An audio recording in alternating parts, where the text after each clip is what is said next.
The Mediterranean model of eating is probably the most well-known and best eating pattern that exists.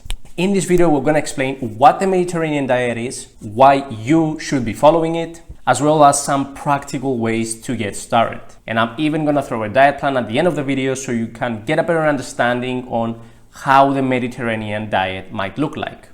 Oh, and if you're a gym bro and you think that the Mediterranean diet is not for you because it won't be suitable for your protein needs, then keep watching because I also have some news for you. Let's start with what the Mediterranean diet actually is. It is an eating pattern that is inspired by people living in countries around the Mediterranean Sea, which is where I'm from, by the way, right here. Now, if you're wondering what the difference between a Mediterranean diet and a plant-based diet is, a plant-based diet is a general term used for any sort of model of nutrition that focuses on plant-based products. The Mediterranean diet definitely fits into that category. The thing to remember with Mediterranean diet is that it's more of a model. It's based on principles and not absolute rules. If we take a look at the pyramid of the Mediterranean diet, we'll see that at the bottom, so what we should be consuming most often and in bigger quantities.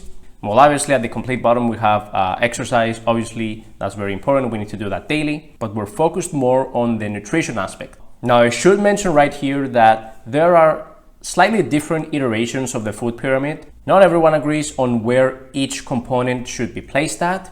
But for the most part, in the bottom of the pyramid, we have whole grains. We also have plenty of fruits and vegetables. Obviously, we have plant oils like olive oil. We have other plant fat sources like nuts and seeds. We also have legumes, which are great plant protein sources.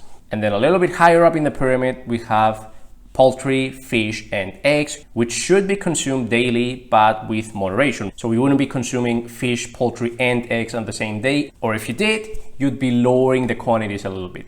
Then going a step above, we have dairy products, which should be consumed in about 1 to 2 servings daily. So a serving of dairy might be a slice of cheese, a cup of yogurt, a cup of milk.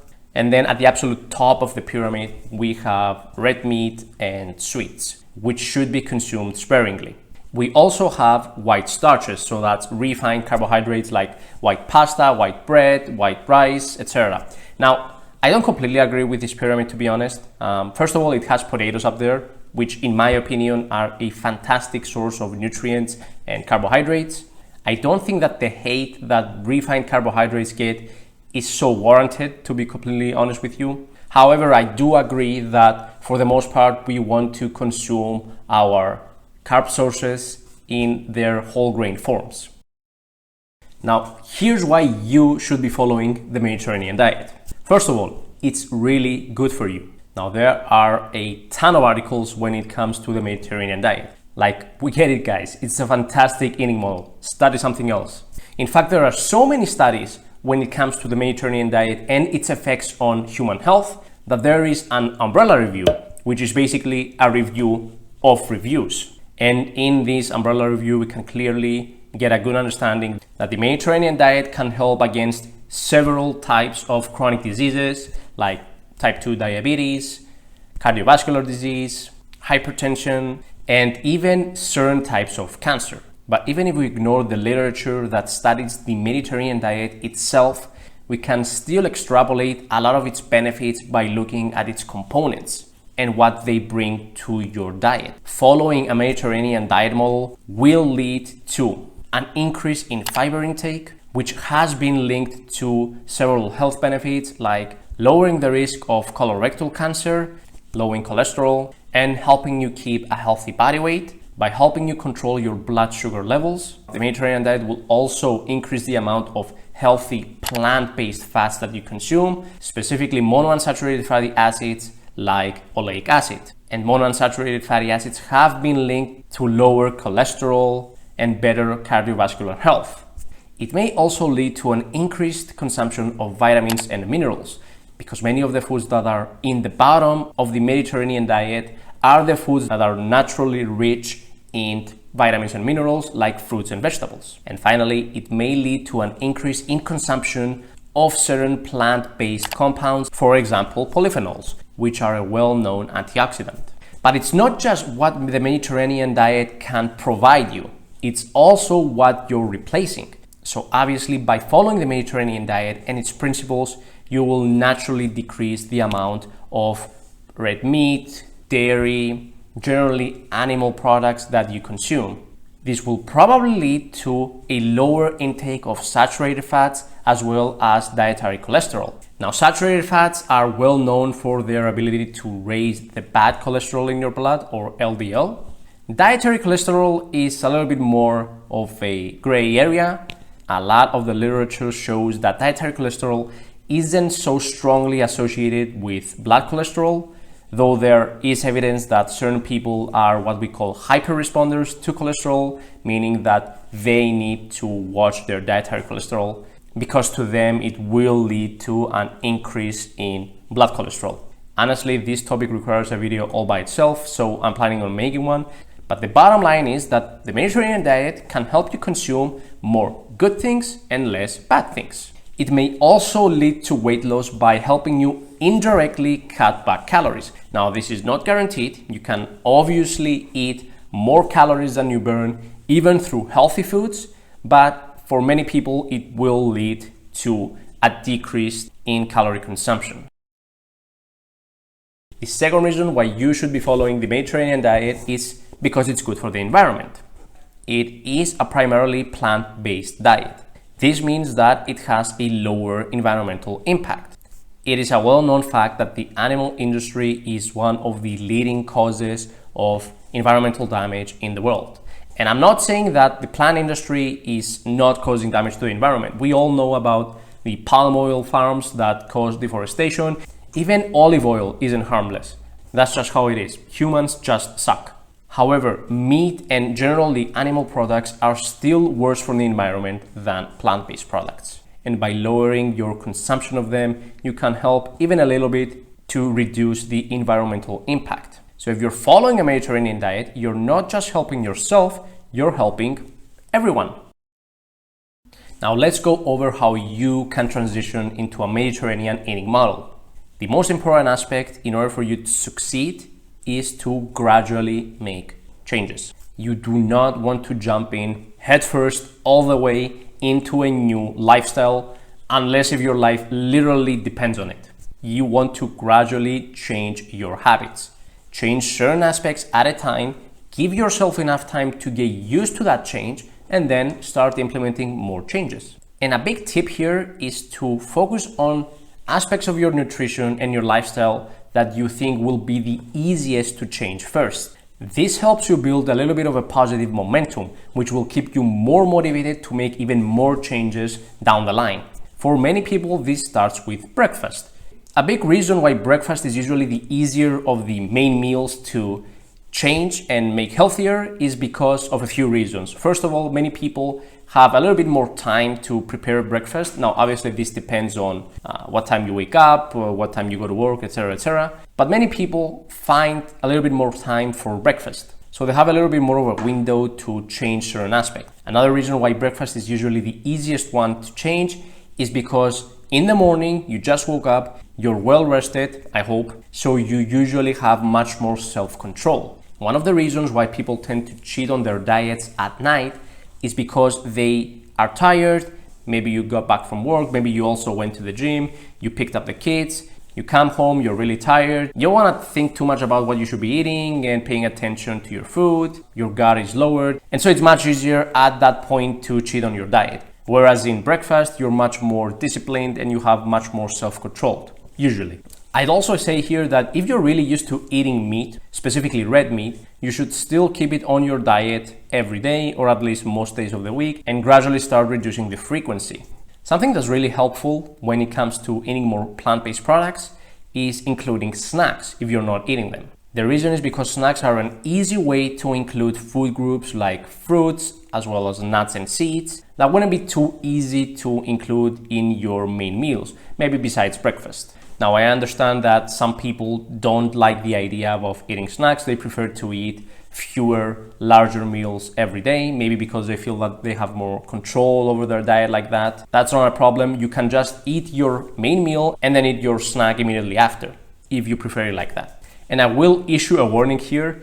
The Mediterranean diet may lead to some, let's say, gut discomfort. You know what I'm talking about. The reason is because you will be increasing the amount of fiber that you consume, as well as some other compounds like FODMAPs. This is also a reason on why it's important to gradually make changes. It's going to be much easier for your body to handle. The next time you go shopping, you should have these foods in mind. Olive oil, obviously some veggies and fruits, one variety of nuts, one variety of legumes like beans or lentils, and one variety of fish. Now, I do recommend fresh fish or frozen fish like salmon, but if you're not used to eating fish and you don't want to get something fresh because you're afraid you're not going to eat it and it's going to spoil, then you can also get canned fish. I recommend mackerel because mackerel is high in omega-3 fatty acids, as opposed to tuna, which contains a much smaller amount. Now, if you're a gym bro or a gym gal, you might be wondering if it's possible for you to continue seeing those gains by following a Mediterranean diet. Specifically, the issue here is that you may not get enough protein. But I am here to tell you that it is more than possible to get enough protein by following a Mediterranean eating pattern. First of all, a lot of plant sources are good sources of protein. Any vegan that's into fitness can tell you that. Products like beans, legumes, soy, buckwheat, those are all great plant-based protein sources. And that's not to even mention actual plant-based protein powders, like pea protein. You can also combine your animal protein sources with your plant protein sources. Again, the Mediterranean model is not veganism. We're not eliminating animal products. We're just reducing them and we're focusing more on plant-based products. But remember, there are no hard rules. It's not a problem if you want to increase the animal products a little bit and decrease the plant products a little bit, as long as you're still focused on plant-based products. Now, if you have the combination of very high protein requirements and very low calorie requirements, which usually happens on a cutting phase where people are cutting back calories and increasing their protein intake, then yes, the Mediterranean eating model may make things a little bit difficult. You might need to increase the ratio of animal to plant-based products a little bit, but in general, it is very feasible to consume enough protein in a Mediterranean diet. I personally try to consume around 180 grams of protein every day on approximately 2,500 to 3,000 calories, and I find that very easy following a Mediterranean plant-based model. Now, as promised, we're gonna look at a sample diet following the Mediterranean model, but I'm gonna do you one better. I'm not just gonna show you a Mediterranean diet. I'm gonna show you a typical diet and compare that to a Mediterranean eating pattern, as well as how to make the transition. So first of all, we have here, on the left, we have the normal diet, and on the right, we have the modified Mediterranean diet. So on the left, you can see for breakfast, we have eggs with sausage and a little bit of bacon, plus some bread with butter.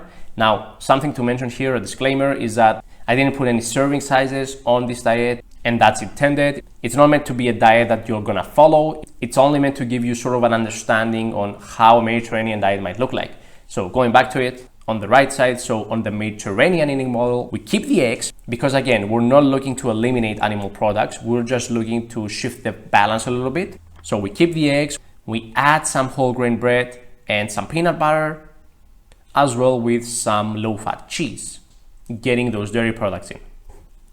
Now for our snack, on the normal diet, we have nothing because a lot of people do tend to skip snacks. On the Mediterranean model, we have a piece of fruit. Again, this is what I said before. It's easier for you to include more plant-based products in your diet if you're having snacks. I'm not saying that eating 5 to 6 small meals a day is the only way to eat healthy. I'm just saying that it's easier to incorporate some food groups that way. For lunch, on the normal side, we have steak with fries and salad, as well as a soft drink. And on the Mediterranean eating pattern, here's something interesting.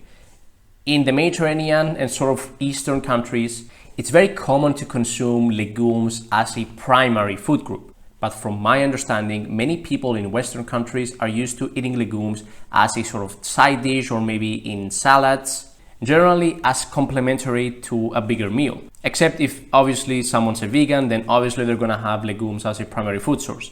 But there's no reason for omnivores to not consume legumes as a primary food source. They are fantastic. So here we have beans with some veggies and some potato, with tomato sauce, and a little bit of olive oil mixed in there as well. And you can also add some sort of canned fish, like canned mackerel, like we mentioned a while back. Now for the second snack, the normal diet has some chips, while switching that up to the Mediterranean diet, we have yogurt with some cashews mixed in, getting those nuts, getting that dairy product. And for dinner, in the normal diet, we have salmon plus rice plus some steamed veggies. And in the Mediterranean diet, we have the same thing. I purposefully didn't make the normal diet some sort of garbage trash diet that not many people would actually follow.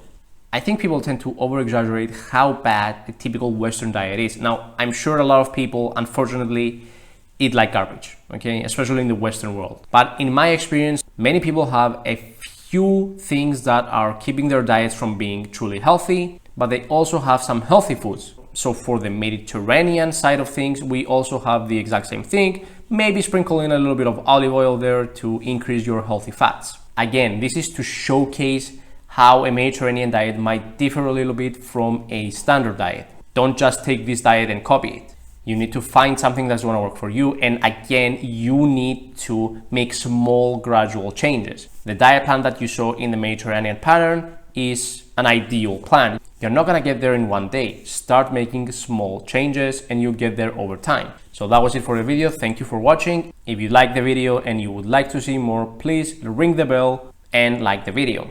See you in the next one.